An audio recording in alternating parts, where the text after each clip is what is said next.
The move that defines Venezuela. Let me take you back to January 23, 2024, not the date itself, but the moment that passed almost unnoticed in most Western capitals, yet may well be remembered as the turning point in Venezuela's long, slow-motion collapse. That was the day Nicolas Maduro's government formally submitted its claim to the Essequibo, a 160,000 square kilometer swath of jungle and coastline that Guyana has administered for over a century.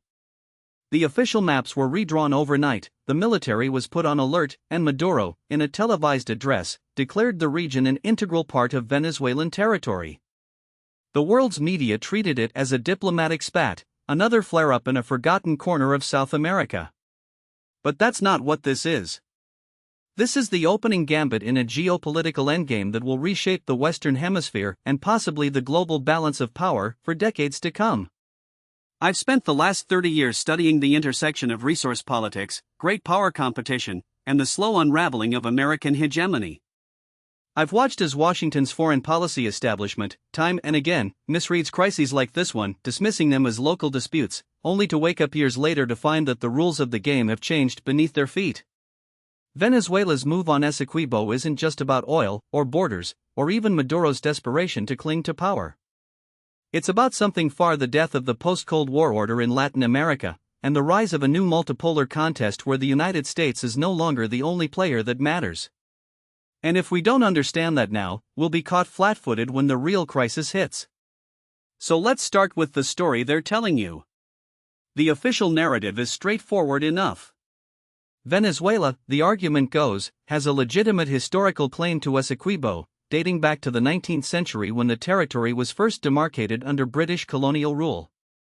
The 1899 Paris Arbitral Award, which settled the dispute in Guyana's favor, was later revealed to have been tainted by collusion between the British and Russian arbitrators, a fact confirmed by declassified documents in the 1960s.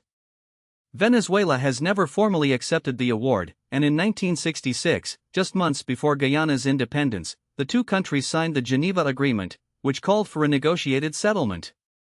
For decades, the issue lay dormant. But then, in 2015, ExxonMobil discovered massive offshore oil reserves in Guyana's waters, reserves that now make the country the world's fastest-growing economy, with production expected to hit 1.2 million barrels per day by 2027. Maduro, facing economic ruin, hyperinflation, and a population that has shrunk by nearly a quarter due to mass emigration, saw an opportunity.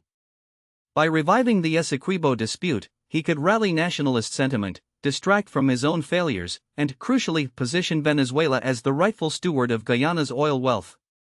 That's the story you'll read in the New York Times, the Washington Post, and The Economist, a weak, authoritarian regime, cornered by sanctions and domestic unrest, lashing out in a desperate bid to survive.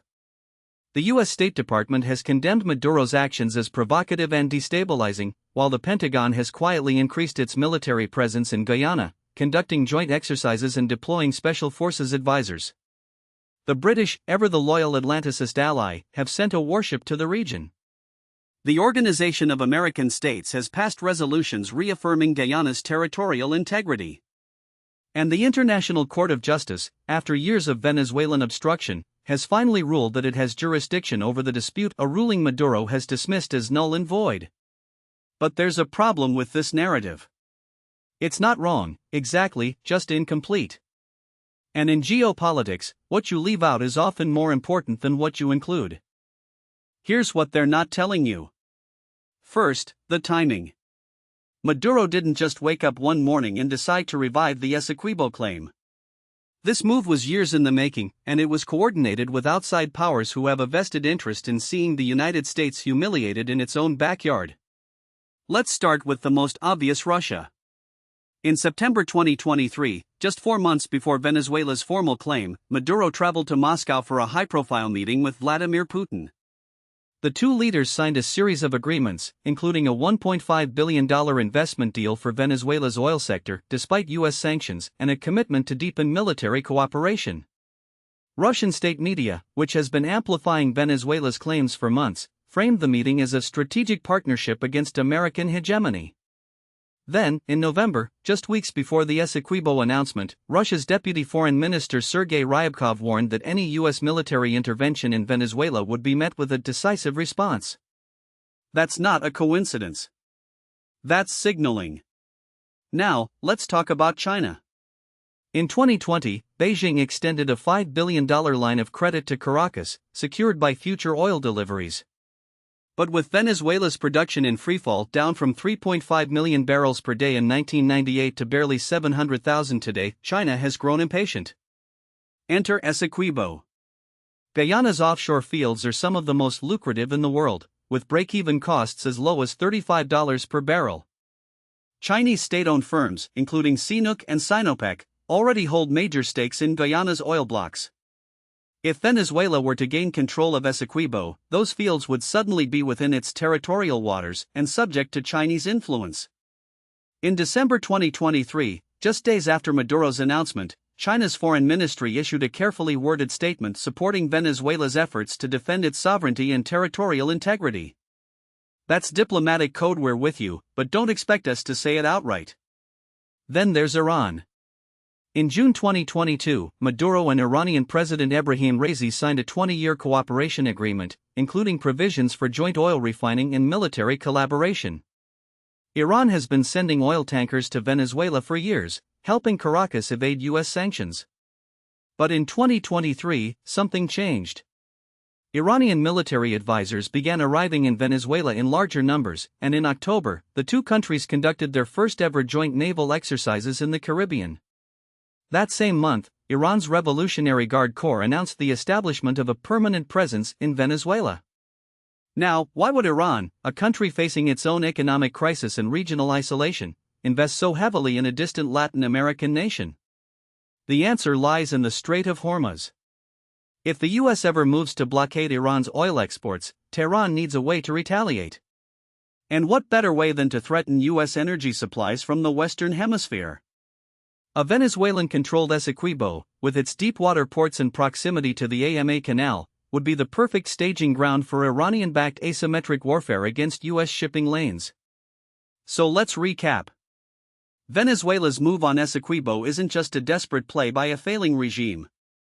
It's a coordinated effort, backed by Russia, China, and Iran, to challenge U.S. dominance in Latin America. And it's happening at a moment when American power is already stretched thin by Ukraine, by Taiwan, by the Middle East, by its own domestic divisions. That's not an accident. That's strategy. Now, I'm not saying this is some grand conspiracy. Great powers don't need to conspire when their interests align. Russia wants to bleed the U.S. in its own neighborhood. China wants to secure long-term energy supplies outside the reach of American sanctions. Iran wants leverage against Washington. And Maduro? He wants to survive. The beauty of multipolarity is that all these objectives can be pursued simultaneously, without a single master plan. The result is a crisis that no one fully controls, but that everyone has an incentive to escalate. Here's where it gets interesting. The United States, for all its talk of defending Guyana's sovereignty, has a long and sordid history of violating the territorial integrity of Latin American nations when it suits its interests. The 1903 secession of AMA from Colombia, orchestrated by Theodore Roosevelt to secure the Canal Zone. The 1954 coup in Guatemala. The 1961 Bay of Pigs invasion. The 1983 invasion of Grenada. The 1989 invasion of AMA. The 2009 coup in Honduras. The list goes on. So when Washington invokes the sanctity of international law in Essequibo, it's not just hypocritical, it's strategically tone-deaf. Because the moment the U.S. starts talking about rules-based order, every country in the global South remembers all the times America broke those rules when it mattered. And that's the real problem for the U.S. here. It's not just that Venezuela is challenging Guyana's borders. It's that Venezuela is doing so with the backing of America's two greatest geopolitical rivals, at a time when the U.S. is already overcommit. The Biden administration, like its predecessors, is trapped in it wants to uphold the principle of territorial integrity, but it can't afford to get dragged into another military quagmire in Latin America. So it's trying to thread the needle, condemning Maduro's actions, increasing military aid to Guyana, but stopping short of direct intervention. The problem? That's exactly the kind of half measure that invites miscalculation. Let's talk about the military dimension, because this is where things get dangerous. The U.S. Southern Command has been quietly ramping up its presence in Guyana for months. In April 2023, the U.S. and Guyana conducted joint military exercises involving 600 troops. In December, just days after Maduro's announcement, the U.S. Air Force deployed a squadron of F-16s to Guyana for training missions. The Pentagon has also sent a contingent of Green Berets to advise Guyana's military, which, let's be honest, is about as prepared for a Venezuelan invasion as Luxembourg is for a Russian one. Guyana's entire defense budget is smaller than the cost of a single F-35. Its army has fewer than 5,000 active duty soldiers. And its navy? 2 patrol boats. Venezuela, by contrast, has the largest military in South America after Brazil. It has 123,000 active duty troops, 8,000 reservists, and a stockpile of Russian and Chinese weapons, including Sukhoi Su-30 fighter jets, T-72 tanks, and S-300 air defense systems. Its navy, though outdated, includes submarines and corvettes capable of projecting power into the Caribbean. And crucially, it has experience fighting asymmetric wars, something the US learned the hard way in Iraq and Afghanistan. Now, I've heard some hawks in Washington argue that a quick, decisive US military intervention could solve this problem once and for all. We'll send in the Marines, topple Maduro, and secure the oil fields, they say. It'll be like AMA in 1989, but with more drones. That's dangerously naive. Venezuela isn't AMA. It's not Grenada. It's a country of 28 million people, with a mountainous interior, dense jungles, and a population that, despite its hatred of Maduro, would rally around the flag if the US invaded. And let's not Venezuela has allies. Russia has already warned that any US attack on Venezuela would trigger a symmetrical response. China has economic leverage over the US through its ownership of treasury bonds. And Iran? Well, let's just say that if the US gets bogged down in Venezuela, Tehran would have a free hand to escalate in the Middle East. The most likely outcome of a US military intervention isn't a quick victory. It's a protracted insurgency, fueled by Russian and Iranian weapons, that could drag on for years. And that's before we even consider the domestic political fallout. Imagine the US troops die in Venezuela as Biden's war drags on. American soldiers killed by Russian-backed rebels. China threatens to dump US debt over Venezuela invasion.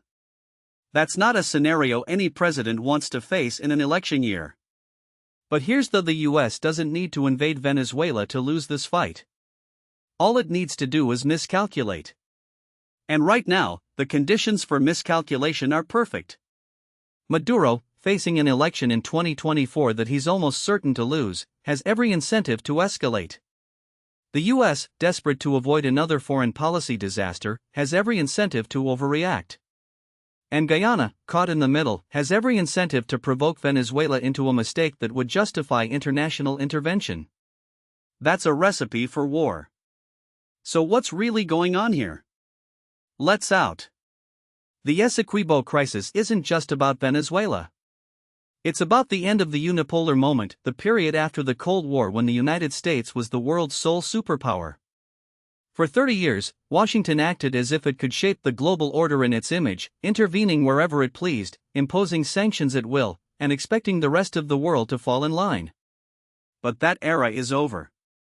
Russia, China, and Iran have spent the last 2 decades building alternative institutions, the Shanghai Cooperation Organization, the BRICS, the Belt and Road Initiative, to challenge US dominance. And they're not just doing it in their own neighborhoods.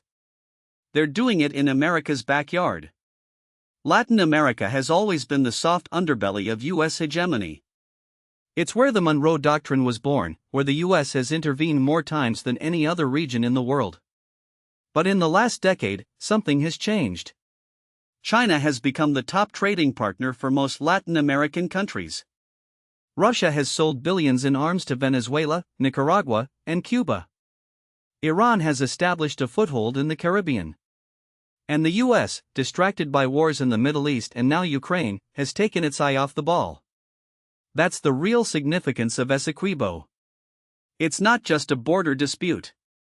It's a test case for whether the US can still enforce its will in its own hemisphere. And right now, the answer not without a fight. Let's talk about the broader geopolitical context, because this is where the crisis gets even more dangerous. The US is currently engaged in a three-front cold against Russia in Ukraine, against China in the Indo-Pacific, and against Iran in the Middle East. Each of these conflicts is a drain on American resources, military bandwidth, and diplomatic capital. And now, thanks to Maduro, the US is facing a fourth front in its own backyard. The problem for Washington is that it can't afford to lose any of these fights. If the US backs down in Essequibo, it sends a message to every authoritarian regime that you can challenge American power and get away with it. But if the US escalates, it risks overstretching its military and provoking a wider conflict with Russia and China. That's the trap. And here's the Russia and China know this. They're not just backing Venezuela out of altruism. They're doing it because they want to force the US to make a choice. Do we defend Guyana and risk a war in Latin America? Or do we back down and accept that our influence in the region is waning? Either way, we lose. This is classic great power politics, the kind of thing that Thucydides wrote about 2,500 years ago. When a rising power challenges a declining one, the result is almost always war. The difference today is that we're not just talking about two powers. We're talking about a multipolar world where the US is still the strongest player, but no longer the only one that matters. Now, let's talk about the domestic political dimension, because this is where things get really messy.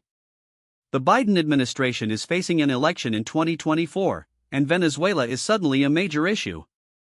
Why? Because Florida. The state has a large Venezuelan exile community, many of whom fled Maduro's regime and are now vocal advocates for a tougher U.S. stance.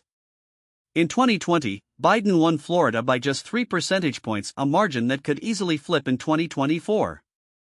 And with Trump already hammering Biden on immigration and foreign policy, the last thing the White House wants is to be seen as weak on Venezuela. That's why we're seeing a sudden hardening of U.S. policy. In January 2024, the Biden administration reimposed oil sanctions on Venezuela, reversing a brief period of détente. The State Department has been pressuring Guyana to allow U.S. military bases on its soil.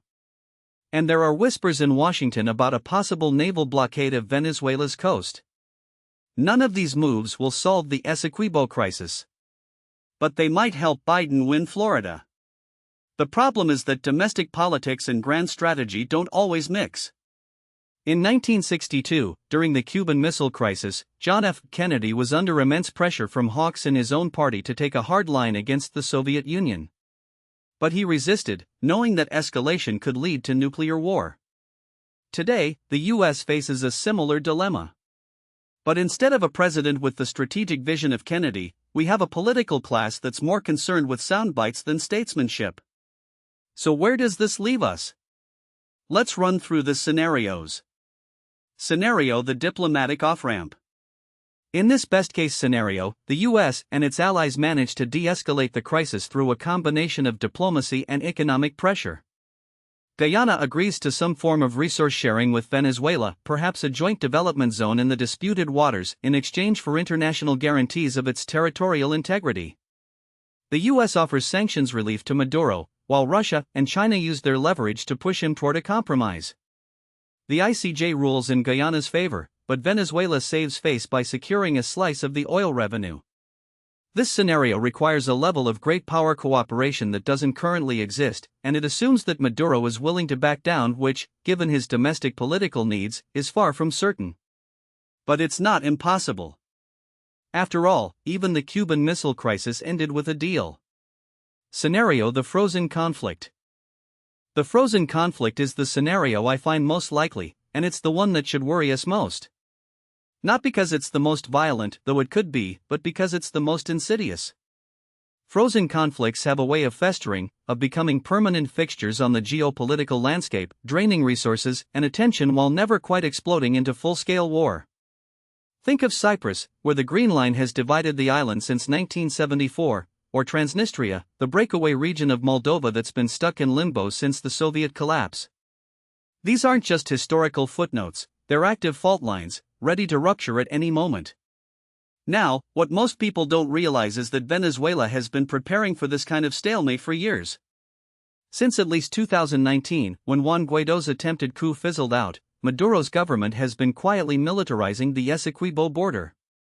Satellite imagery from Maxar and Planet Labs shows the construction of new military bases, the erection of airstrips, and the deployment of Russian-made S-300 air defense systems near the disputed territory. In December 2023, Venezuela's defense minister, Vladimir Padrino Lopez, announced the creation of a new Essequibo defense zone, complete with a naval task force based in Puerto Cabello. This isn't just posturing. It's a calculated move to create facts on the ground. Let me explain why this matters. The U.S. has two primary military options in Venezuela, neither of which is particularly appealing. The first is a limited intervention, say, airstrikes against Venezuelan military assets in Essequibo, or a naval blockade to cut off oil exports. The problem here is that Venezuela's military, while poorly equipped, is battle-hardened from years of suppressing domestic unrest. More importantly, it's backed by Russia and Iran. In 2020, the U.S. Southern Command reported that Russian Wagner Group mercenaries were training Venezuelan special forces.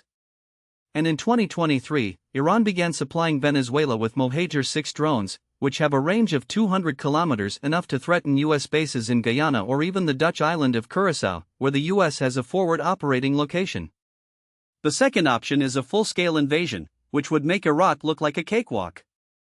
Venezuela has a population of 28 million, a standing army of 123,000, and a terrain that's 60% jungle and mountains. The U.S. learned the hard way in Vietnam and Afghanistan that local forces can bleed a superpower dry, even with overwhelming firepower.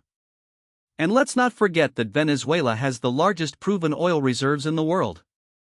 Destroying that infrastructure would send global energy markets into chaos, which is the last thing the U.S. needs with inflation still a political liability. Here's the uncomfortable: the U.S. is not prepared for a prolonged conflict in Venezuela. The Pentagon's 2022 National Defense Strategy barely mentions Latin America, and the U.S. military is already stretched thin by commitments in Europe and the Indo-Pacific. The Biden administration's recent decision to send a small contingent of U.S. troops to Guyana, ostensibly for training exercises, is a classic case of too little, too late. It's a signal, not a strategy. And signals don't win wars. Meanwhile, Maduro is playing a different game. He knows the U.S. won't invade, so he's using the Essequibo crisis to consolidate power at home. In December 2023, he held a snap referendum on annexing the territory, which passed with 95% support, an absurd figure that even North Korea would envy. The vote was a sham, but it served it gave Maduro a mandate to escalate, and it forced the opposition to either support him or risk being branded as traitors. This is classic authoritarian brinkmanship, and it's working. The Venezuelan economy is in shambles, but Maduro's approval ratings have ticked up for the first time in years. Now, let's talk about the wildcards. The first is Russia. In March 2024, Russian Foreign Minister Sergei Lavrov visited Caracas and announced a new $1.5 billion arms deal, including the delivery of Su-30 fighter jets and T-72 tanks. This isn't just about selling weapons, it's about signaling to the U.S. that any military action in Venezuela will have consequences. Russia has already shown it's willing to escalate in its own neighborhood. Look at Ukraine. The difference here is that Venezuela is in America's backyard, not Russia's. That makes this a much more dangerous game of chicken. The second wildcard is China. Beijing has been quietly extending its influence in Latin America, and Venezuela is a key part of that strategy. China is Venezuela's largest creditor, with over $60 billion in loans, and it's the biggest buyer of Venezuelan oil. In 2023, China and Venezuela signed a 25-year cooperation agreement that includes joint military exercises and intelligence sharing. The Chinese aren't interested in a war, but they're more than happy to let the U.S. get bogged down in a quagmire. And if the U.S. imposes a naval blockade, China will almost certainly step in to buy Venezuelan oil at a discount, further undermining sanctions. The third wildcard is Brazil. Under Lula, Brazil has tried to position itself as a mediator in the crisis, but its neutrality is fragile. Brazil shares a 2,200-kilometer border with Venezuela, and it's already dealing with a surge of Venezuelan refugees. If the conflict escalates, Brazil could be drawn in, either to defend its own territory or to support Guyana. The Brazilian military is far more capable than Venezuela's, and it has a history of intervening in regional conflicts. Look at its role in the 1965 Dominican Republic crisis. But Brazil is also wary of antagonizing the US, which is why Lula has been careful to avoid taking sides. That could change if the situation deteriorates. So where does this leave us? The most likely outcome is a prolonged standoff, with Venezuela occupying parts of Essequibo, the US imposing sanctions and conducting occasional military exercises, and Guyana left to fend for itself. This is the frozen conflict scenario, and it's the one that serves Maduro's interests best. He gets to play the nationalist strongman, distract from his domestic failures, and extract concessions from the US in exchange for de-escalation. The US, meanwhile, gets to look tough without having to actually fight a war. It's a win-win for the politicians, and a lose-lose for everyone else. But here's the thing about frozen: they don't stay frozen forever. Sooner or later, someone miscalculates. Maybe a Venezuelan patrol boat fires on a Guyanese fishing vessel. Maybe a US drone is shot down over disputed territory. Maybe Maduro, facing another economic collapse, decides to gamble everything on a full-scale invasion.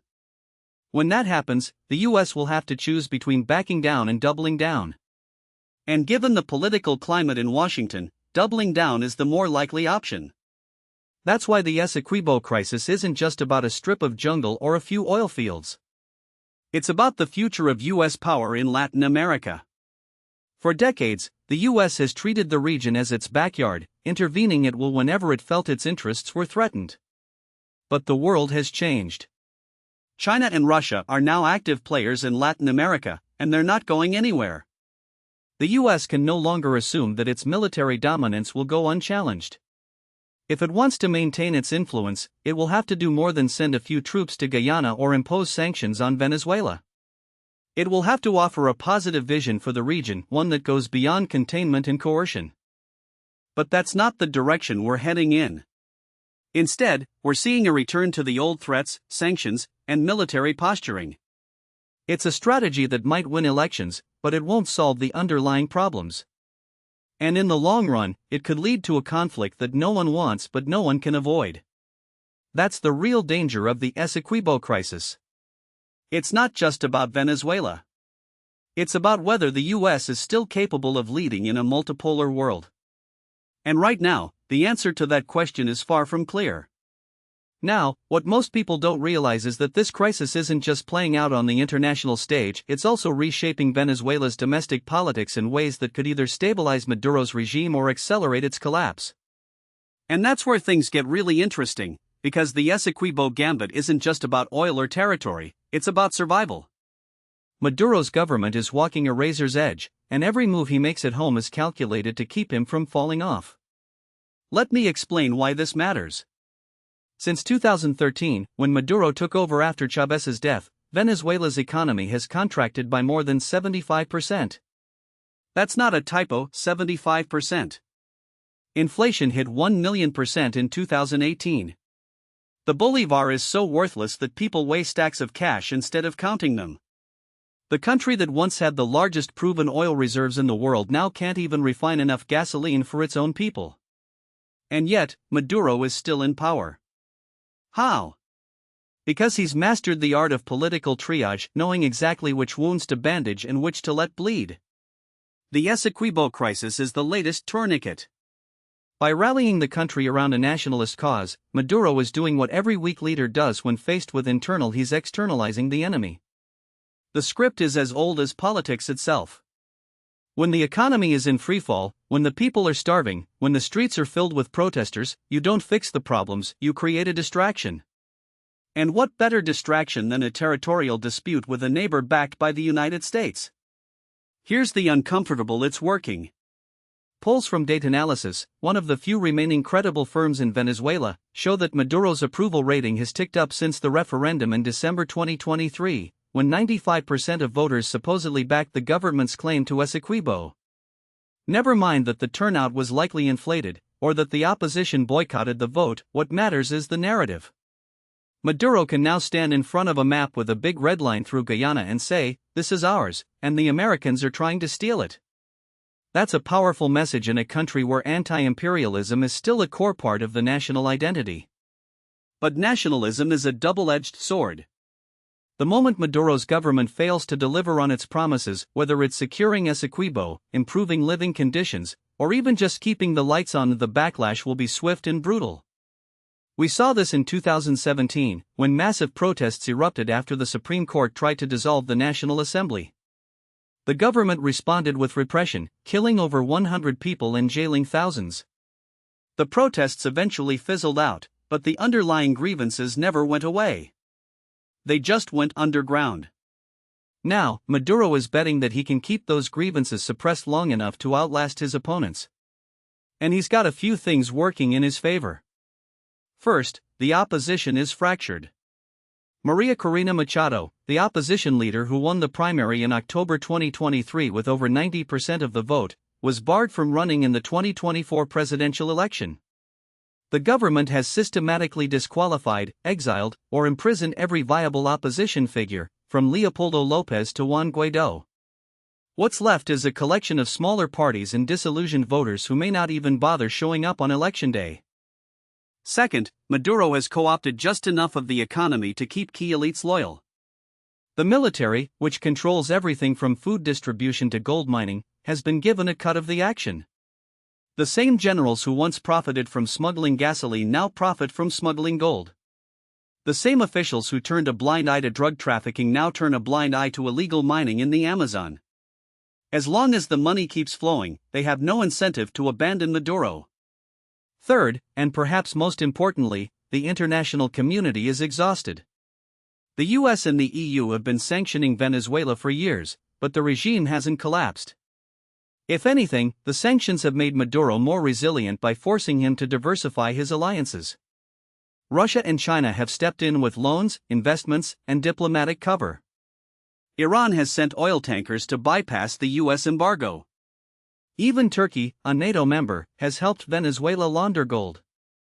The message is Maduro isn't going anywhere, and the West doesn't have the stomach for another regime change experiment. But here's the: none of this solves Venezuela's fundamental problems. The country is still broke. The oil industry is still in shambles.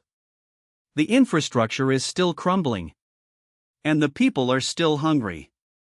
Maduro can distract them with Essequibo for a while, but eventually, they're going to demand real solutions. And when that happens, he'll have to choose between making concessions or doubling down on repression. Let's game out the scenarios. The most likely outcome in the short term is that Maduro holds on to power, but the country continues its slow-motion collapse. The 2024 election will be neither free nor fair, but it won't be a complete sham either. Maduro will allow just enough opposition participation to claim legitimacy, while ensuring that the result is never in doubt. The US and its allies will condemn the election, but they won't recognize an alternative government. The sanctions will stay in place, but they won't be tightened. And life for ordinary Venezuelans will get a little worse, but not so much worse that they take to the streets in large numbers.